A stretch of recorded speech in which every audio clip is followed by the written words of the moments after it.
Father, thank you for this second day of the week that you've given us. No, it's the third day of the week, sorry.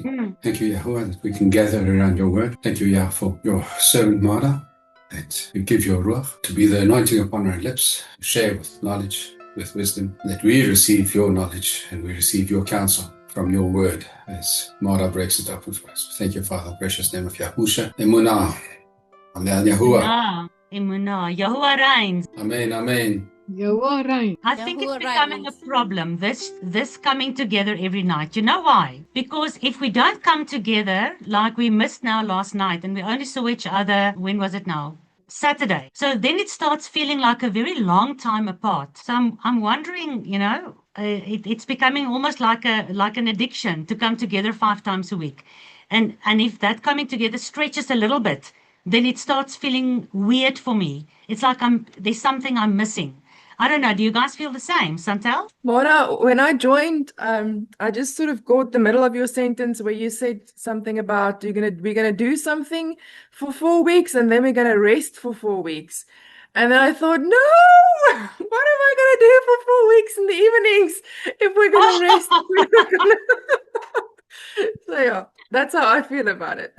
All right. So you're feeling the same. Yeah. It's like, Yeah. once, I don't know if we're ever going to finish with Revelation before Revelation starts happening, seriously, because there's a lot of work, but it has become part of, almost part of the routine.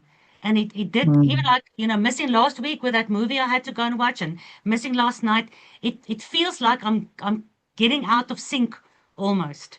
So no, I'm glad you guys feel the same.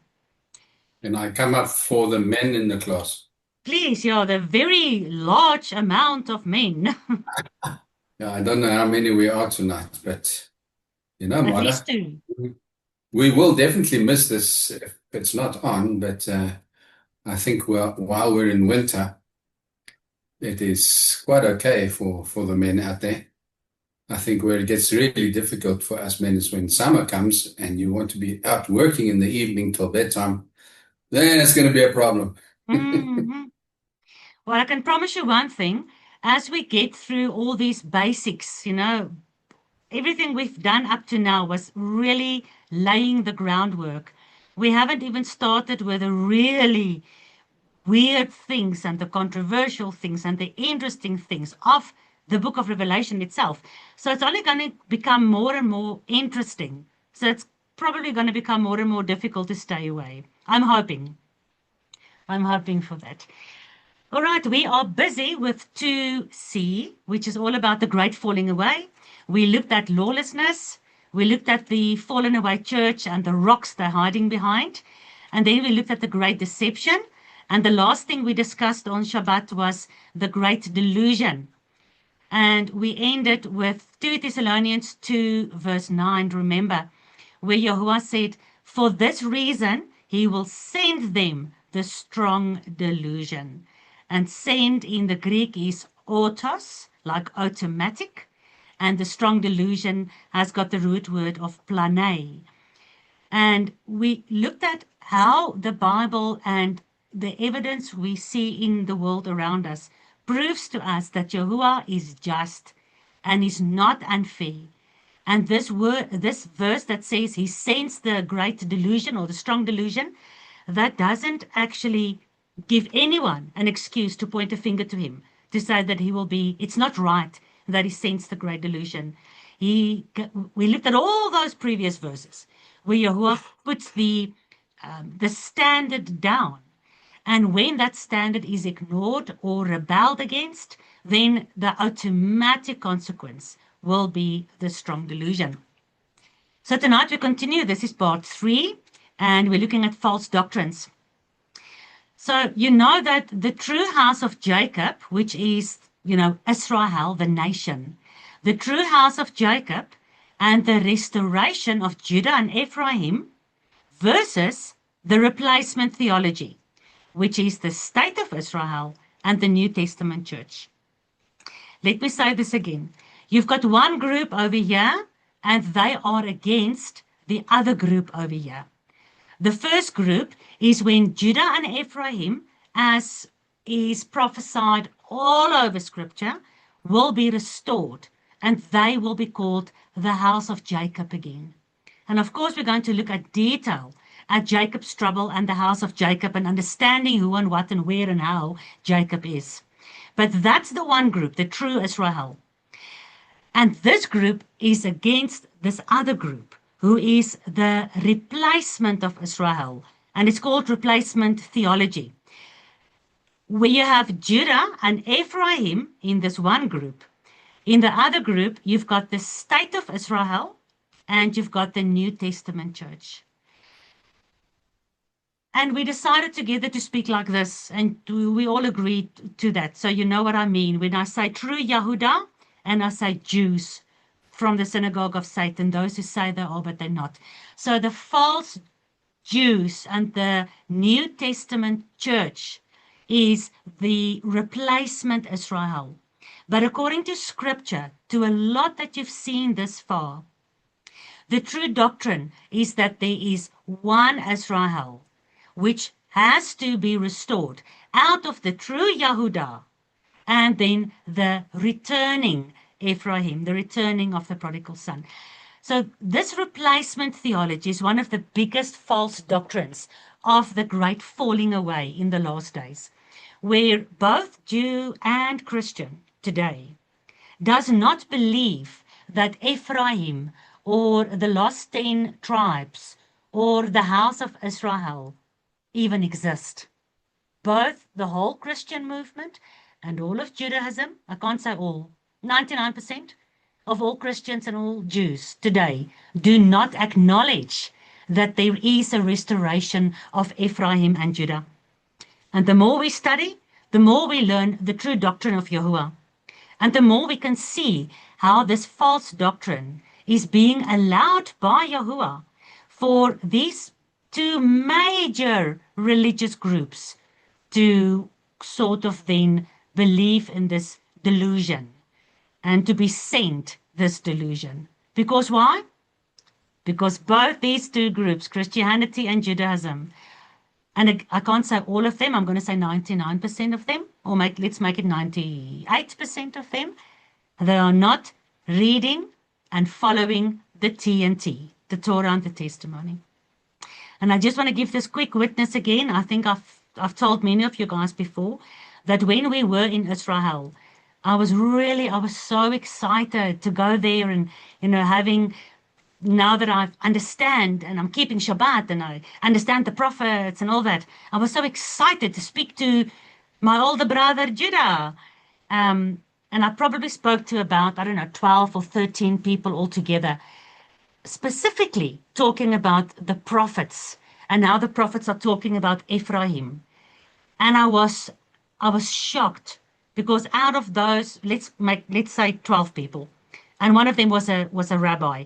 Out of the 12 of them, not one of them either knew about or agreed that Ephraim is scattered and must be restored back to complete the house of Jacob.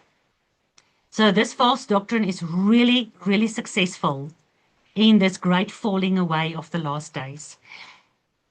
Continuing with the false doctrine, Dirk, go ahead. I want to tread very lightly.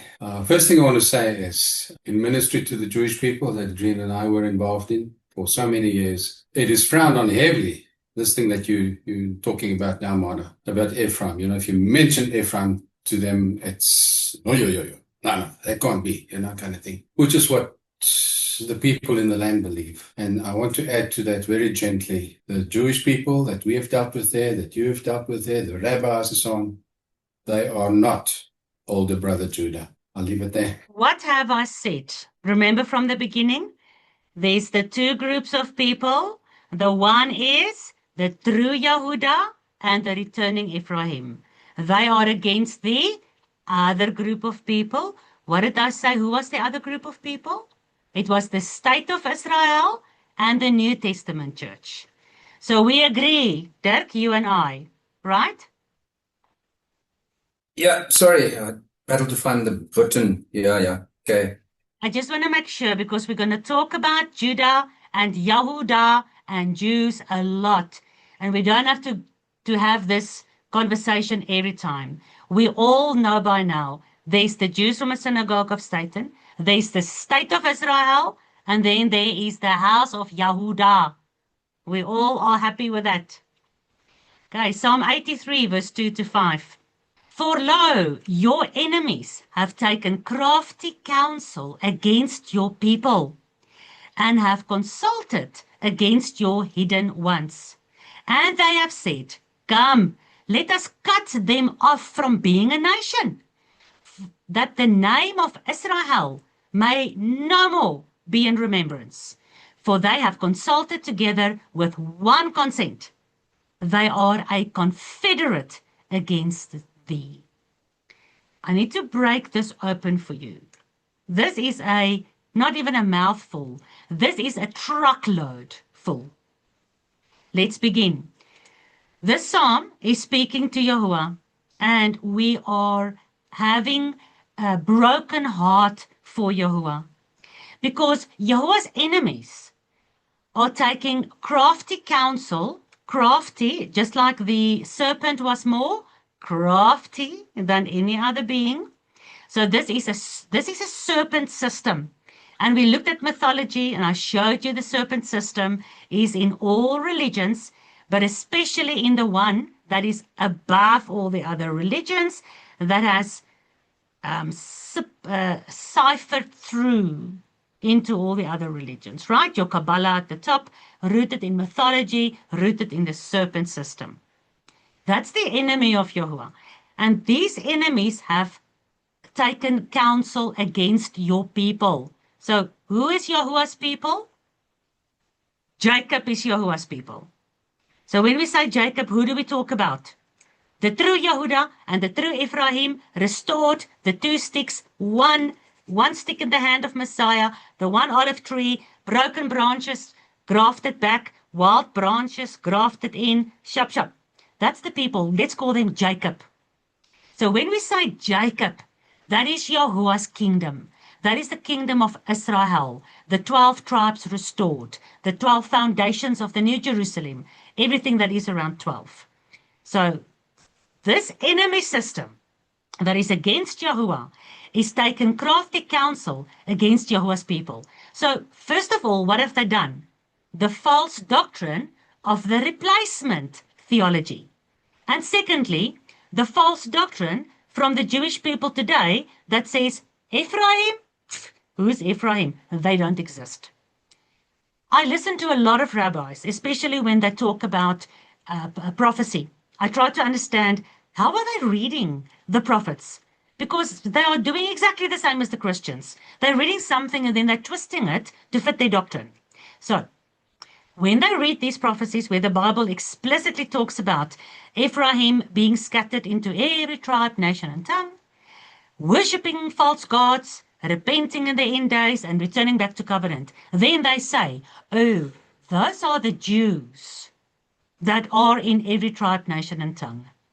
That's not what Scripture says. Scripture says, here is the tribe of Judah and the house of Judah, right? And here is the house of Israel, the 10 tribes. They have been scattered. They became pagan Gentiles.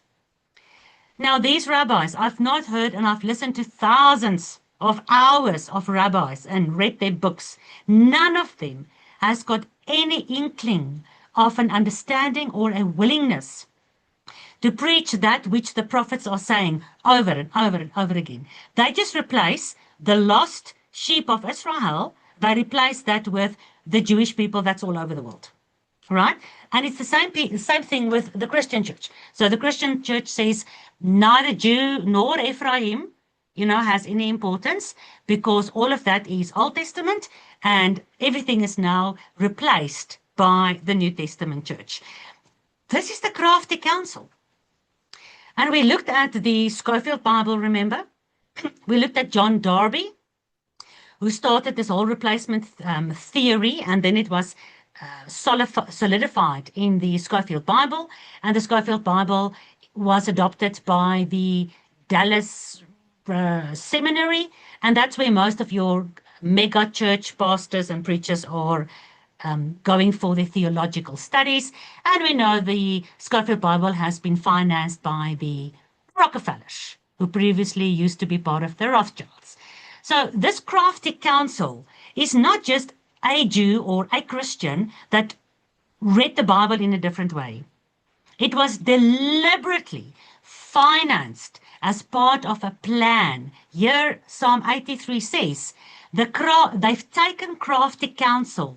So they've come together around a table and they started thinking about how to bring this false doctrine in. It's a conspiracy that they have built against Yahuwah and against Yahuwah's people. It's more than that, Marda. There's a spiritual aspect to it. So sorcery or witchcraft, they're taking crafty counsel from demonic entities that are directing across human generations.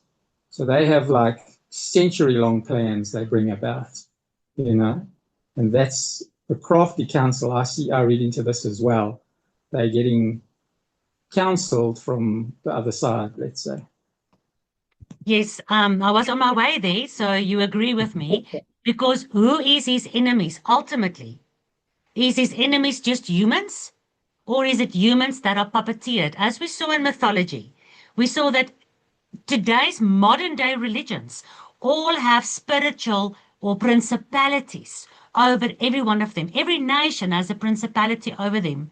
And these crafty councils and these serpent systems, it's not because of humans that are thinking about that. Why would the, Darby and Rockefellers and Rothschilds and Schofield, why would they one day decide, no, we want to change what scripture says and we want to make our own religion? They don't have enough brains for that. Everything has a spiritual connection. Everything, I think I said this a million times already, everything in scripture is physical and spiritual. Absolutely. Because ultimately, whoever gathers around one table with one consent on earth is directed by this hierarchy that we discussed. Remember, we looked at where does the demons come from and how did the demons get incorporated into the spiritual dark kingdom of powers and principalities and forces in the air. We looked at all that together and we saw the hierarchy. You had your great angels, your seraphim, your teraphim, and then you had your normal angels, and down here at the bottom you've got your demons, and ultimately you've got Hillel, the covering cherub who was on the throne of Yahuwah, whose crafty serpent counsel and his will, his original plan, is ciphering through all those levels of the hierarchy, ciphering through all the way down to the little puppets here on earth that are obedient to their master. So yeah, Quintus, 100%. So thine enemies, both spiritual and physical, have taken crafty counsel against your people and have consulted against your hidden ones. Are Yahuwah's people hidden ones? The Jews say, no, Yahuwah's people are not hidden. Here we are. We are Yahuwah's people. We are the chosen nation. And the Christian church says, are Yahuwah's people hidden? No. Here they are. You'll find them in all these buildings where there are crosses and Christmas trees in. But Psalm 83 says, the true people of Yahuwah are hidden.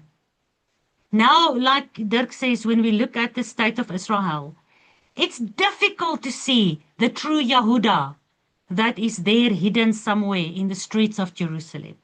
Looking at the world today, it's difficult to see the true Ephraim that has already come out of Babylon. Looking at the world today, his people are hidden, and the enemy knows that. And if the enemy can destroy Yahuwah's original plan, that's all they have to do. They don't even have to work much harder than that. Because I'm hoping you guys will remember about a year and a half ago, we did that very important Torah study one morning on a Saturday. We were still in Marlof Park, and we asked each other, how old is Yahuwah's kingdom? Has Yahuwah built the new Jerusalem with the 12 gates and the 144 cubit high walls and the 12 foundations and everything that points to Israel, to Jacob. Has Yahuwah built that only after the 12 tribes were born? And he said, okay, Abraham is now my people, Abraham, Isaac, and Jacob. Oh, Jacob's got 12 kids. Maybe I should now build the New Jerusalem with 12 gates. And we agreed. No, there's 12 months in a year, which was made long before Abraham, Isaac, and Jacob, and the 12th was born. There's the 12 constellations, long before Abraham, Isaac, Jacob. There's the 12 hours in a day, long before Abraham, Isaac, and Jacob. So we know that Yahuwah's kingdom is set in this,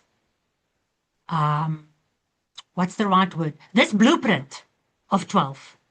He formed everything in 12. And 12 was there long before the 12 tribes, long before the 12 disciples. And therefore, this is not only Yahuwah's original plan that started with Abraham. No, this original plan of Yahuwah started before the foundations of the world. So when the enemies of Yahuwah can change or replace or destroy this nation of the true Israel, then they are successful. Then on this earth, there's no chance for Yahuwah's kingdom to be restored.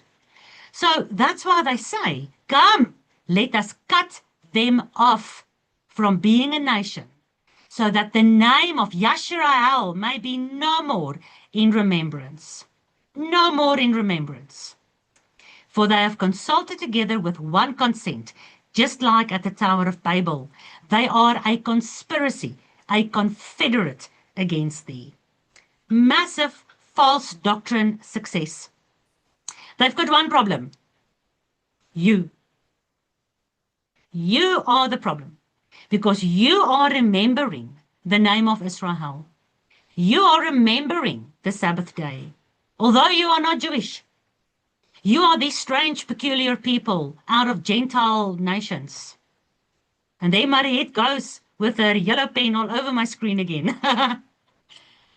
You are the problem. Returning Ephraim, the prodigal son who's coming home, is a problem to the older brother. And it's a problem to the crafty council. Ephraim, who's returning, Joseph, who's coming back into this family, is a problem for the whore of Babylon, for the beast, for the false prophet, and for Hasatan. No wonder Revelation 12 says the dragon fights only against this you peculiar people who keeps the Torah and the testimony of Yeshua. Now, this false doctrines, Yeshua says to these people with all these false doctrines, he says in Matthew 7, I never knew you. Depart from me, you that work iniquity. And we looked at iniquity, it's anomia, which means lawlessness. He says in John 10, I am the good shepherd, and I know my sheep. But in Matthew 7, there's a group of people that he says, I never knew you. The Bible actually says in the previous verse, many in that day will come to him, and he will say, I never knew you. So for many, he's going to say, go away, I never knew you. But he knows his sheep. So here's the two groups of people again. You've got the confederacy and the replacement, Jews and Christians. And then you've got the true people of Yahuwah, the true sheep. And what does this true sheep do so that he can say, oh, I know my sheep. I don't know these other people, but I do know my sheep. What are they doing? Oh, I don't know. Maybe they are Shema Yisrael. John 10:27. My sheep Shema my voice, and I know them.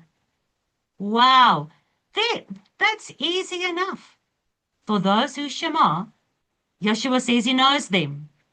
Those who do anomia, who do not Shema, Yeshua says, I never knew you. So they who Shema, and he knows them, they follow him. And if we follow him, we do as he did. Then false doctrines And the twisting of Paul and Yeshua's words will not affect those who follow Yeshua. What did he do? What did he not do? What did he eat? What did he not eat? Which days of the week did he keep holy? Which days did he not keep holy? Which feast days did he keep? Which feast days did he not keep?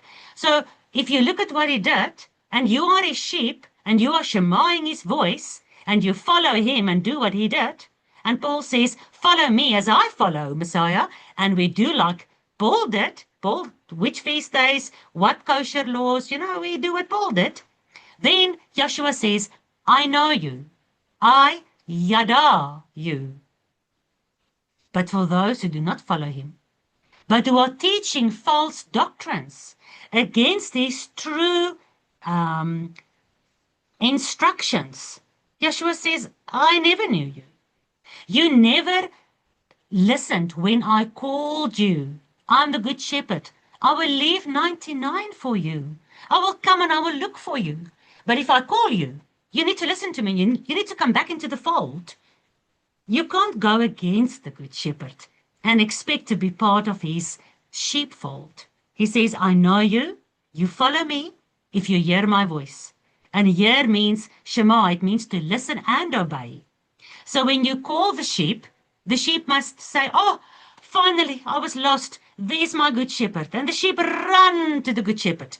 And then the good shepherd would lead the sheep home. So when we understand these basic principles, then the false doctrines of the great falling away and the great delusion of the end days cannot affect you.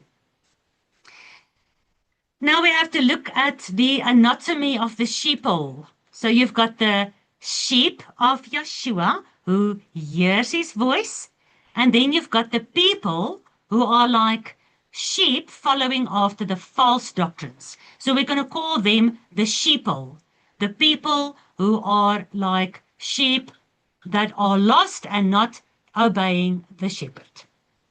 So those who have fallen away under the great delusion, we're going to call them sheeple from now on. Why the masses are the way they are. Why the world and whatever religion you want to think of in the world, but especially in our specific discussion, the Jews and the Christians, why are these masses the way in which they are? Why is the entire humanity and the whole world population so blind and so deaf that they just cannot hear and Shema and turn back to this God who created everything? Why have they allowed themselves to be so deceived that they are falling into a pit, blind leading the blind, and both are falling into the pit? Let's have a look. So the raw truth is that most people do not obey due to a lack of intelligence. Intelligence is not the problem. You've got lots of very clever people who are still part of the sheeple. But it's because of a biological survival mechanism which the system has learned or cleverly designed to hack and use against the sheeple. Do you understand what this says? The problem why people are not following and understanding what you are saying when you're, speaking to people, it's not because they've got a lack of intelligence. It's because of a biological survival mechanism. Remember that. And as we go through these biological survival mechanisms, you'll recognize them. And you will actually see what I've been telling you a long time. When you witness to people, and when you talk about being covenant obedient, in these end days especially, I'm putting my head on a block now that people actually know what you say is true. But they will deny it and they will fight against it hand and nail because of this survival mechanism. They will find any false doctrine and any excuse to try and get out from admitting that you are right and that this way of living in these end days are correct. All right, you understand, guys? So what is this survival mechanism? Number one, It is the spirit versus the herd instinct. It is not that people lack spirit. It is that the fear of isolation is stronger than the love for the truth. Remember this strong delusion? Why do Yahuwah send a strong delusion to Thessalonians? The Antichrist's coming is in the working of Satan with all power and signs and lying wonders and deceivableness of unrighteousness in them that perish because they do not receive a love for the truth. So this is a scientific research I'm showing you. It's not written by believers. And look at how the scientific analysis confirms exactly what the Bible says. So this fear of isolation is stronger than the love for truth. Being cast out of the tribe meant death outside alone. You know, in your ancient tribes, where the hunter-gatherers and people were all clumped together, and if one person is now believing something that is a bit controversial to the rest of the people, he would rather stay quiet and not stand up for that truth because he's afraid of isolation. He doesn't want to be unpopular.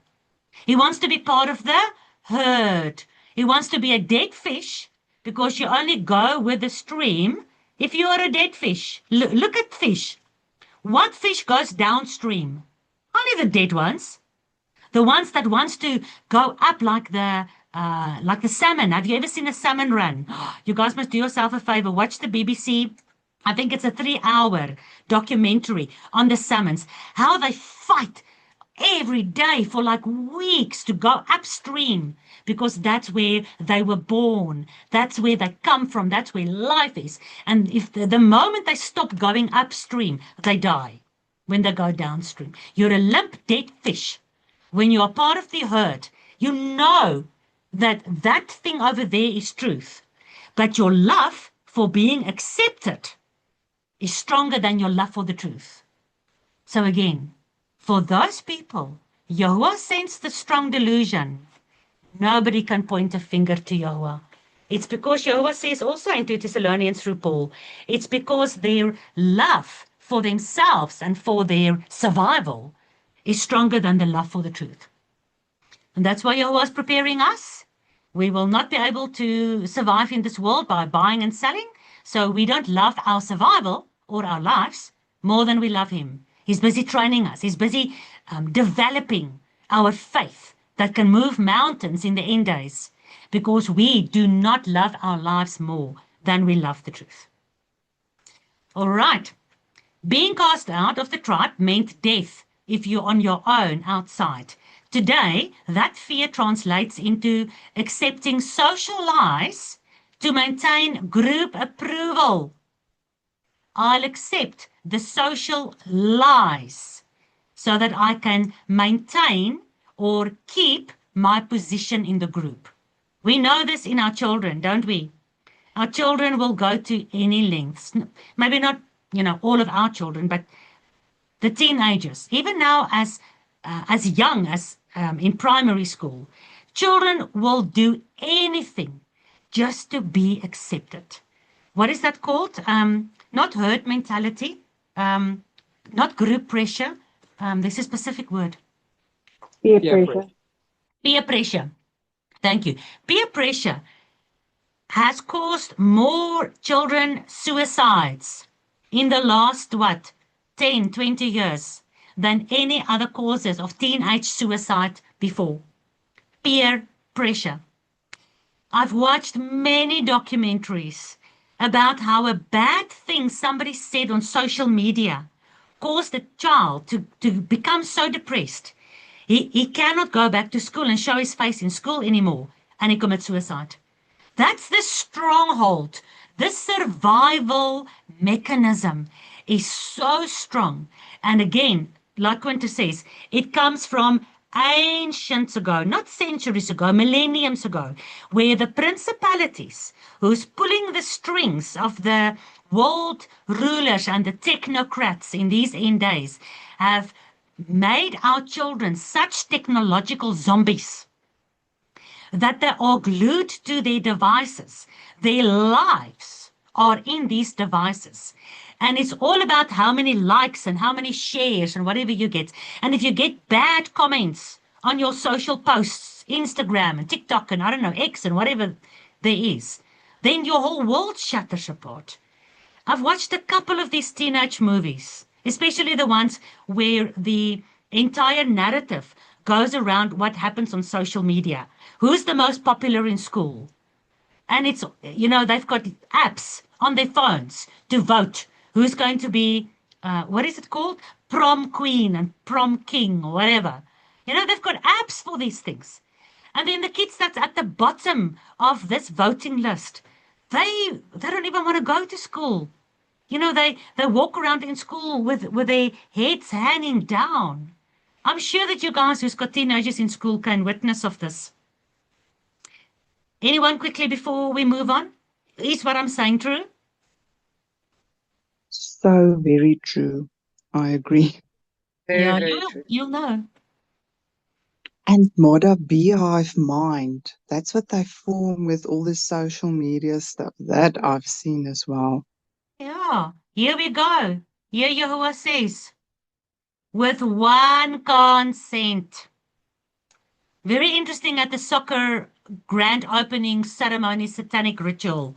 They had all these soccer balls, and it was specifically these golden balls.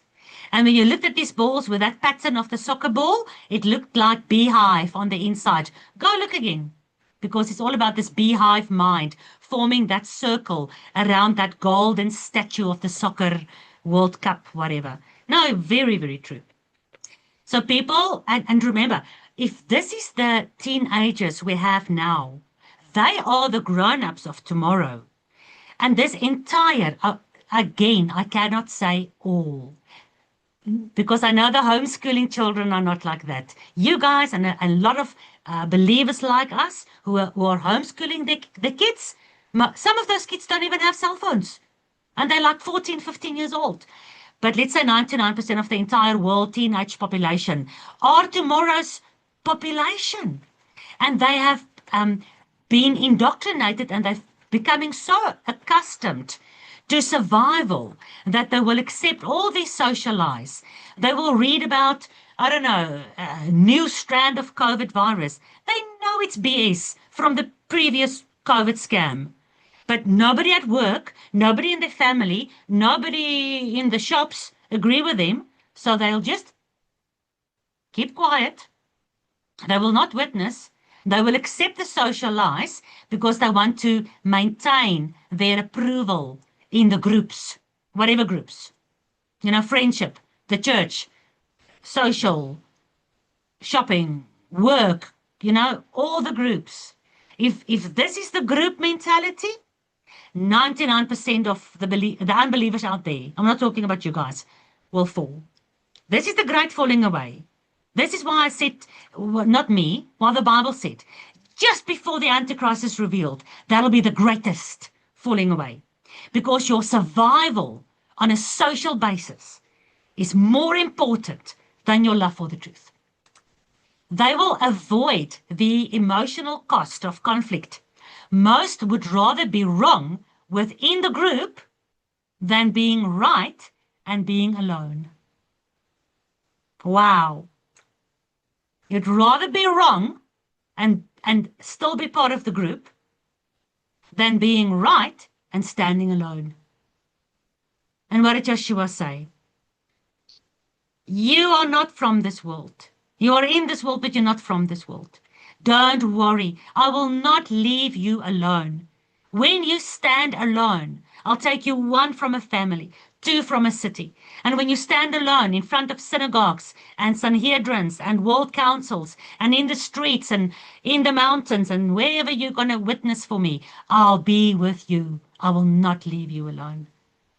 And we are starting to develop that relationship with this God, where we are learning we can be alone and we can be okay. Whereas in the world, you cannot be alone. People cannot be alone at all. There was something else I wanted to say. If I think back just when I was in high school. I wasn't very popular because I was very aggressive and very competitive, and I had to be the best in everything. And I was poor. And there was a popular group of girls, and the leader of that group of girls were also in the running to become the head girl. So it was this competition between me and her. She also wanted to be the best in everything, but I sort of almost beat her. Eventually, I got more distinctions than her. You know, there was always this competition, right? And in my matric year, I had no friends. I was chosen as head girl, so I won her again. And I won her on so many aspects. But she was popular. And you know that afterwards, you know, at our 10-year reunion, I actually spoke to some of the girls that was in her group. And I sort of said to them, you know, you were real female dogs when we were in school. And they said to me, we actually did like you. But because of the group, we had to also laugh at you behind your back, make fun at you, tell lies about you, ridicule you, try to embarrass you. We did that because, you know, we were part of the group. What hypocrisy is that? That you'll stand in a group, you will laugh at some, forget about me now, looking at your own children. You will laugh at somebody, although you like that person, and you don't actually like what the group is doing to that person, but you'd rather just be part of the group. Because the moment you step out, then maybe they will laugh at you, and you cannot handle that. Because most people today don't know Yahuwah. Therefore, they don't know who they are. When you know your God, then you know who you are in this God. And then you can stand alone. Let them laugh, let them ridicule. You know the truth. And come on, you know also, revenge belongs to Yahuwah. You can almost never defend yourself against such a group. But the truth always has a way to come out. But the fear of not being part of a group in today's mentality has made the sheeple cowards. And when we look at Revelation, those who keep the Torah and the testimony goes into the New Jerusalem. Who are outside? The very first thing of the list of all those who are outside of Jerusalem, the very first thing is what? Who can remember? Quickly. The The fearful. The fearful ones. Some of the translations will say the cowards. To stand for Yahuwah as an end-day saint, having the promises and the understanding of Revelation, those who hear and do the words of this prophecy, is going to cost of us to be strong, not to be a coward. Yahuwah cannot handle cowards. He says in his Torah, when you prepare for war, you will not take any cowards with you. In the Torah, you will ask them, who of you are scared? And you will send them home.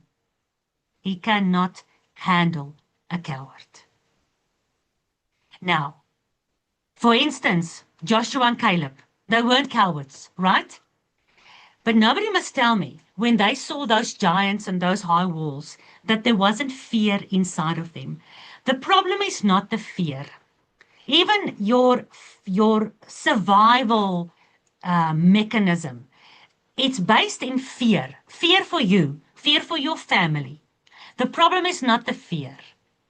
The problem is submitting to the fear instead of submitting to Yahuwah. Because to submit to Yahuwah while you are feeling fear, that is courage. Courage is not for somebody who's got no fear.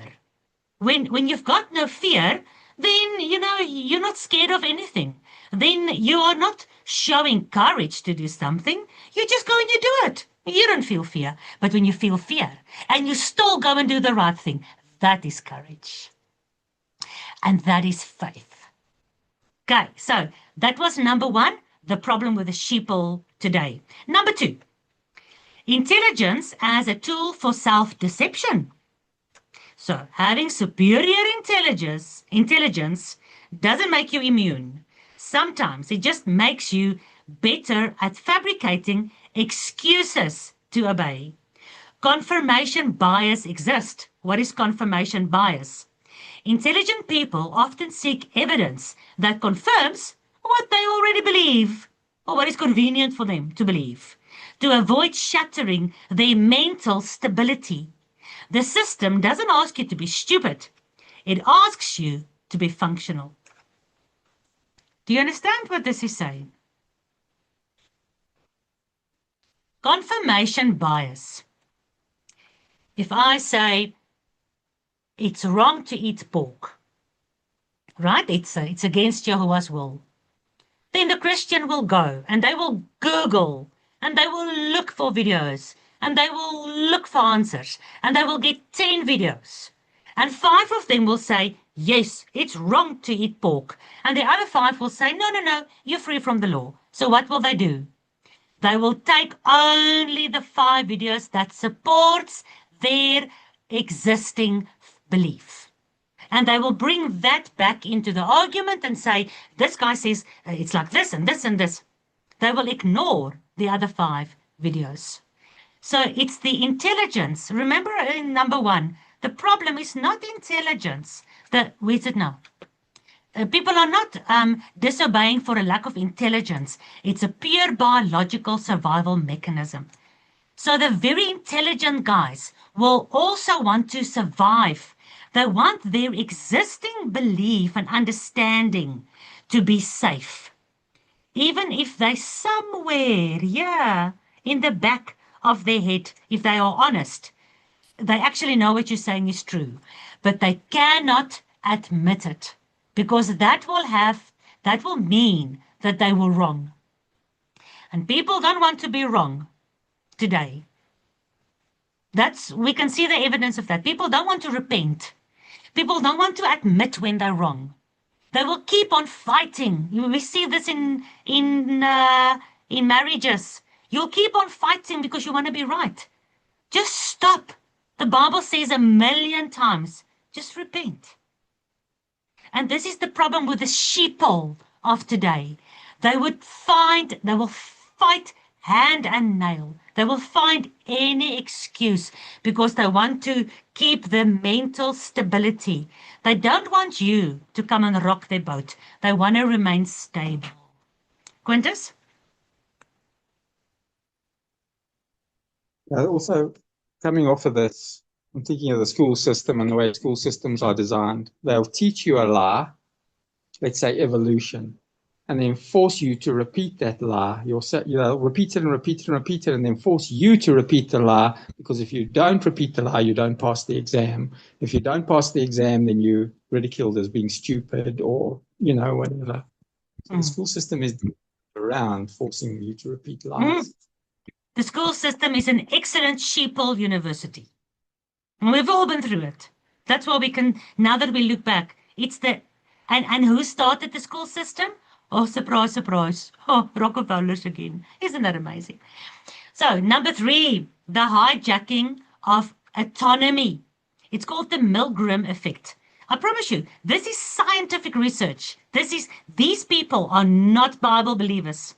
But look at what they are saying. The Milgram effect. People obey not because they are evil or foolish, but because they enter an agentic state.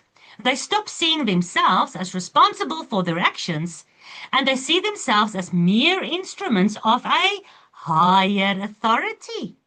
When someone accepts the system's rules without question, they are delegating their moral conscience to the structure, believing they are just doing their duty. For instance, let's do it for the greater good. That's the Milgram effect. The higher authority, the medical industry, the police, the government, the whatever. I don't really want to have a digital ID. I don't really want to have an injection that I don't know whether it's safe or not. I don't really want digital money or whatever, is coming. But because there's a higher authority, I should deny myself and rather go with the flow because it's for the greater good. You understand? Number 4. This is what you were talking about, Quintus. Educational domestication. You know, you take a wolf and you domesticate him. You make him into a dog that will obey your every command. Even if you kick him in the stomach, that dog will still crawl back to you and lick your shoes. That's domestication. Quintus. Before you go on past the Milgram effect, way to get around that is to realize there's authority above the authority, and you submit to that the ultimate high authority, because otherwise you do fall into this trap. We all have. So realize there's a higher authority. Yeah, but the above them. sheeple are cowards, and the sheeple will rather obey the authority they can see with their eyes right now than to submit to the highest authority, which is the Creator God. Yes, absolutely. We are looking at the authority, knowing that we are most probably going to be the enemy in the end days. Like the disciples said, we need to obey Yahuwah more than we need to obey you guys. You can kill us, you know, send us to prison. We can't obey you. We have to obey Yahuwah more. That's the small group of people. That's the fish going upstream. That's the real Jacob in the last days. But the characteristics of the sheeple, they can't see Yahuwah. And the fear of Yahuwah is not, it hasn't been cultivated through an intense training program of the Torah and the testimony. And going through the weekly cycle of Sabbath and the yearly cycle of the feast days, getting to know this God, knowing He is the ultimate authority. No, the sheeple only, remember, it's all about their survival. So they want to survive now. We don't care, well, we do care, but we know survival in the flesh is very foolish because that's going to cost us survival with our Creator in the most amazing Garden of Eden for eternity forever. But for the sheeple, their survival is now. Their stomach is their God. They want to continue being able to buy and sell or go to school or take that next flight or whatever the reasons were. I didn't want to take the jab, but I had to because of whatever the reason was. And it's going to become worse and worse and worse, with more and more technology being put into our bodies and we being forced to go into that. People are going to say, I know this is wrong, but I have to do it because my boss says so. The policeman says so. The school teacher, whatever. My husband says so. So you're right, Quintus, absolutely. We know who the highest authority is. And there is a great falling away. And it's going to be amongst the real believers in the last days, not amongst the sheeple. And in this real believing group, if we are not going to cultivate this amazing relationship where you are secure in Yahuwah and you accept Him as your highest authority, will you really be able, you know, in spite of your fear, to say, I cannot obey my boss. I cannot obey the police.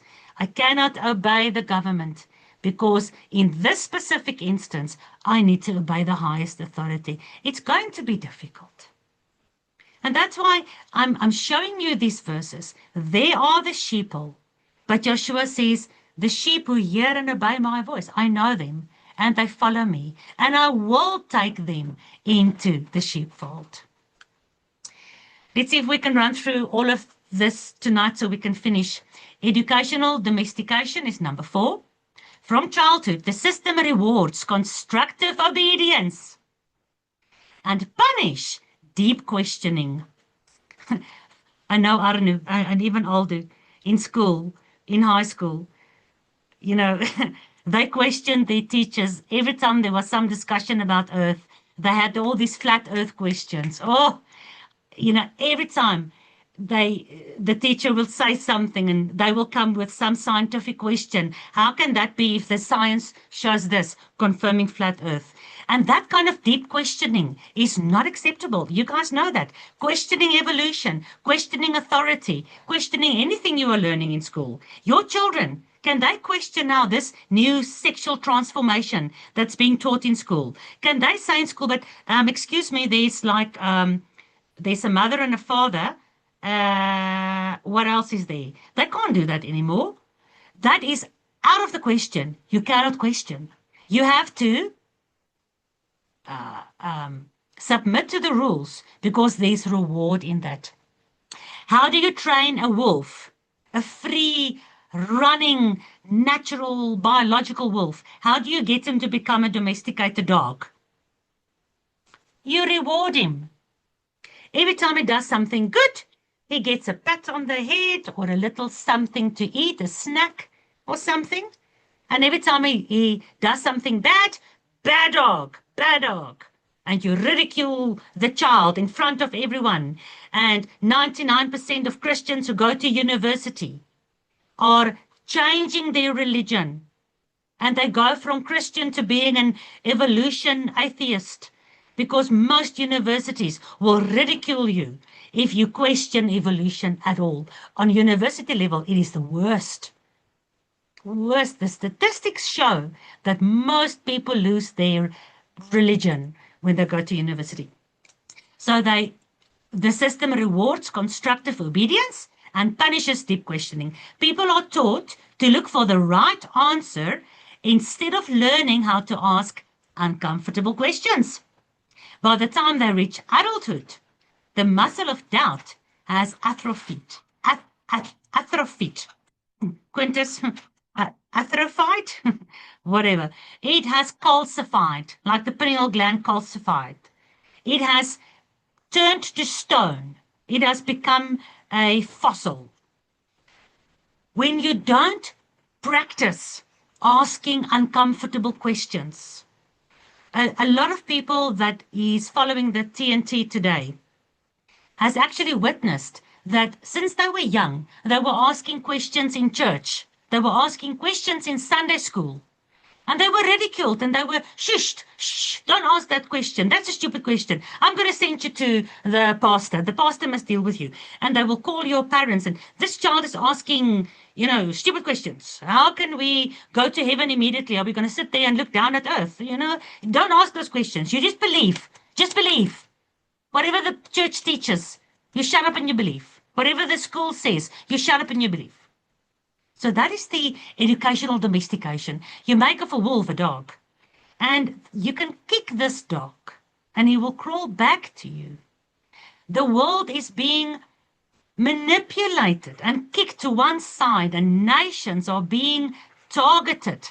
Famine and war, and these guys at the top are making these decisions. Look in our country, they've been promised the sun, the moon, and the stars, and they haven't received diddly squat, and yet they still go back and they still go and vote for the same parties. Educational domestication.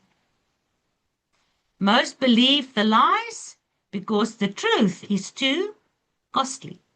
It's too expensive. Do you remember that little story I told you of nobody can handle the naked truth? They would rather just be stuck with their comfortable lies. Questioning the system implies, this is now for us, not for the sheeple. Questioning the system implies you are accepting that you have been deceived. You and we can admit that we have been deceived. We've got no problem with it. But the sheeple, they do not want to admit that they've been deceived. Because why? It's a blow to their ego. If they finally have to admit that you are right about Sabbath, and they have been so strong and persistent on Sunday for so many years, and finally they actually see the truth, they will sort of stay in that stronghold. And we know the stronghold is done by the principalities. They keep you in that stronghold. Your own ego is too big for you to admit that you were wrong. Questioning the system implies you will lose your privileges or your comfort. You and I are being prepared every Sabbath day to come out of our comfort zones, worship Yahuwah on his terms, don't go and buy and sell, don't be part of the world. We are being trained through the 7 feast days. We are being trained now with the Revelation Marathon. We know we are going to lose privileges, and we are going to be tested outside of our comfort zones. We know that. But the sheeple, socially, financially, and legally, they don't want to lose their social privileges and comfort. They don't want to lose their financial privileges and comfort. And they don't want to lose their legal privileges and comfort. And to maintain those privileges, you need to comply to the system. And the fear of losing those privileges and comfort will make most people falling away in the last days because they don't have a love for the truth. Questioning the system implies you need to face loneliness of the one who sees what other people are ignoring. Remember, one of the biggest issues is the fear of being outside the tribe, né? The fear of isolation. That's one of the biggest survival mechanism fears of the sheeple. So to stand against the system and to question the authority in the system means that you need to face being alone. And that's why Sabbath is good. Sabbath sometimes teaches you to be alone and to be okay. To go out into nature, go sit there next to the dam, 2, 3, 4 hours without your cell phone. Just you and Yahuwah. Or go take a walk there into the bush or whatever. No cell phone, no nothing, just you and Yahuwah. We can do that because Yahuwah is teaching us, is training us. That is why Sabbath and the feast days are so important. That is why your daily eating of the word is so important. That's why your prayer life is so important. Because the sheeple cannot stand being alone. And for you to question the system, you need to practice admitting that you've been deceived. You need to practice losing privileges and comfort. And you need to practice being alone. Only those with a combination of cognitive independence and real individuality, the courage to be yourself in the face of the infinite, they manage to crack the shell. And they are those who wear that little cap, make the TNT great again. You guys must remember to place your order with Lynette. We are the ones who are facing all these issues, getting over the hurdles of the sheeple mentality, being willing to wear the cap, standing out like a sore eye. We say, only those who has the TNT has the courage to break out of the shell, out of this mold, this sheeple acceptable mold. Right, summary. I'm almost done, guys. The great falling away from Yahuwah's TNT causes Yahuwah to automatically allow the great delusion. Because of the lawlessness of people, they accept the great deception and the false doctrines. And then from falling away, they progress to becoming obedient sheep in a herd that is being let down a cliff. This is the summary of the entire 2C series we've done. The lawless, fallen away, deceived and disobedient ones. What is a good picture of them? Remember, the false doctrines, they take crafty counsel with one consent against Yahuwah's hidden people. So Genesis 11 verse 1, the whole earth was of one language and one speech. And Yahuwah said, behold, the sheeple is one, and they've got one language. And this they begin to do. And now nothing will be restrained from them that they have imagined to do. So let us go down and confound their language, so that they may not understand each other's speech. You see, Yahuwah says in the Old Testament, let's give them their great delusion. There's your second witness, Old Testament and New Testament. Let's confound so they don't understand one another. Let's confound their words in which they speak to one another in one consent. That's what the lawless ones are going through. But the obedient ones, the law-abiding ones, the ones who's not falling away but who's standing for Yahuwah, look what he says in Zephaniah 3:9. For then will I return to the people a pure language, that they all may call upon the name of Yahuwah to serve him with one consent. The sheeple are one consent against Yahuwah, and therefore he destroys their language. But the people of Yahuwah, he returns to them their language.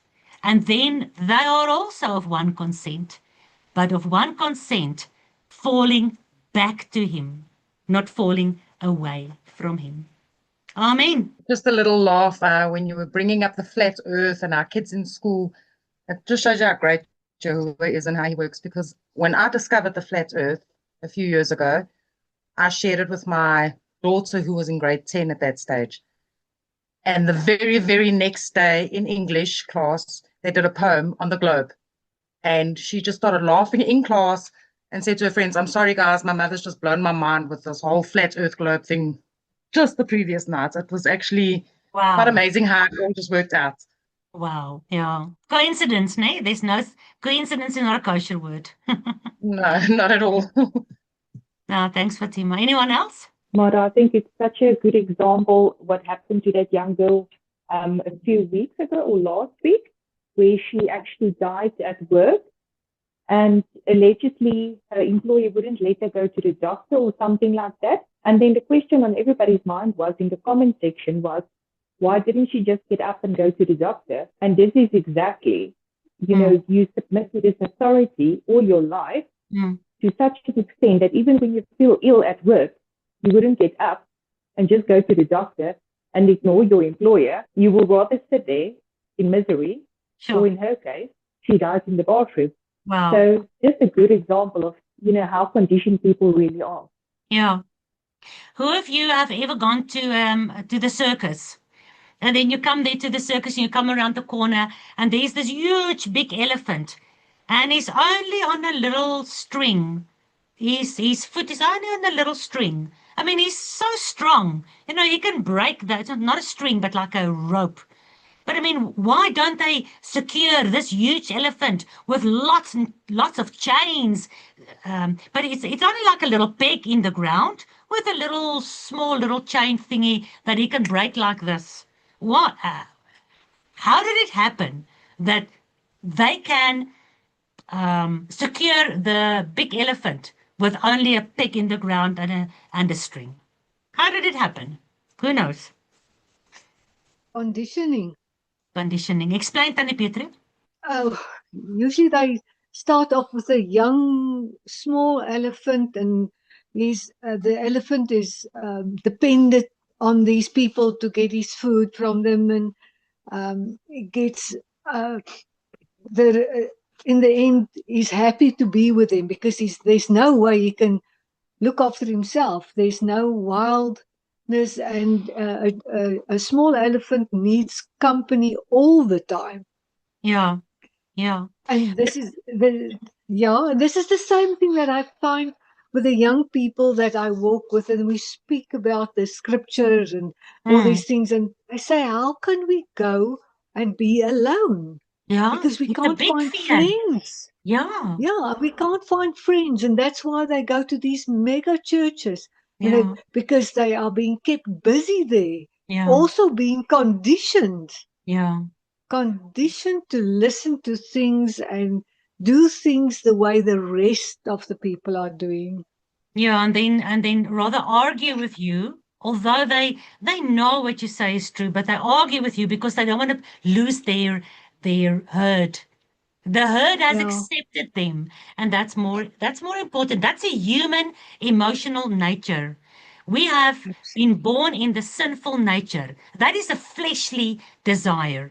And the Bible says we need to die to the flesh so that we can inherit eternal life at the end of the day. But you know, people are being conditioned also with the words of the Bible. They don't know what the words mean. They don't think of what these words mean.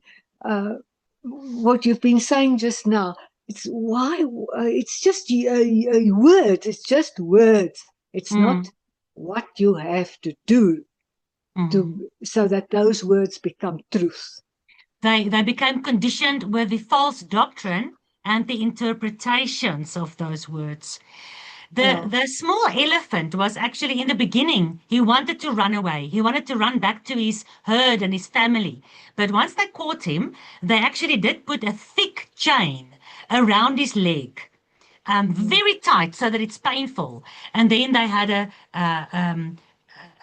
piece of metal that goes into the ground. So the little, poor little elephant is jerking and trying and to break free and to get loose. And eventually his little leg starts bleeding where that sharp chain starts cutting in. So slowly but surely, because of pain and fear of pain, he learns he cannot fight anymore. So he stands still.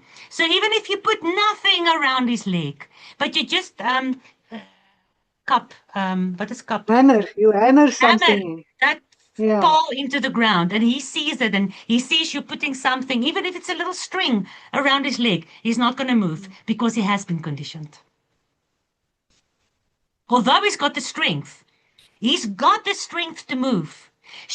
That woman that died, she had the right to stand up and go to the doctor. But the fear was bigger than logic. There's another very good video. It's on Facebook. I think it's going the rounds on Facebook. I've seen it many times. There's a waiting room at the doctor's, and then there are two actors sitting in the waiting room. And whenever a little bell makes like ping, then the two actors will stand up and sit down. So then more people come into the waiting room. Ping! And then these two actors stand up and they sit down. And the other guy looks at them and he doesn't know what's happening. But after the second or third ping, and they stand up, he also starts standing up. And then one of the two actors goes, to his appointment. Now there's only this one actor and this one new guy who doesn't know that those are actors, doesn't know why they have to stand up and sit down when there's a ping. And a new guy comes into the waiting room. And now these two guys, the actor and the first new guy, whenever there's a ping, they stand up. And eventually the new guy that came in also stands up. And then the second actor goes to his doctor's appointment. Now there are no more actors in the waiting room. Normal people who has no idea why they are standing up when there's a ping. That's conditioning. Nobody's asking the question, why are we standing up? So anyway, guys, we are at the end of our session tonight. Thank you very much. Tomorrow night, we start with, who can remember? What is our next session? Okay, I'll tell you. It's the Whore of Babylon. Whore of Babylon. Guy, who's going to end fast with prayer? Our Heavenly Father, we actually want to go back to Eden with you. But we're so badly conditioned. We're so filled with nonsense in this world. And we come before you and thank you for the way that you are showing to us. And that you are the only one that can be believed in. that we can come to you through Yeshua. And you will take us by the hand. As the son who came back when he was sorry for what he was doing. He couldn't undo what he did. But he ran back to you. And you, our Heavenly Father, opens your arms for us. Father, we need the cleansing, the total cleansing. And we thank you that you will help us on this way to come back into your fold and back into your garden. I praise your name, the name of Yeshua, our Messiah. Amen. Amen. Jehovah reigns. Jehovah reigns. Dankie Tannie Petrus. Jehovah reigns. Good night, everyone. Lala. Lala. Dankie, Mada. Lekker slaap, Dankie, allemaal. Mada. Bye-bye.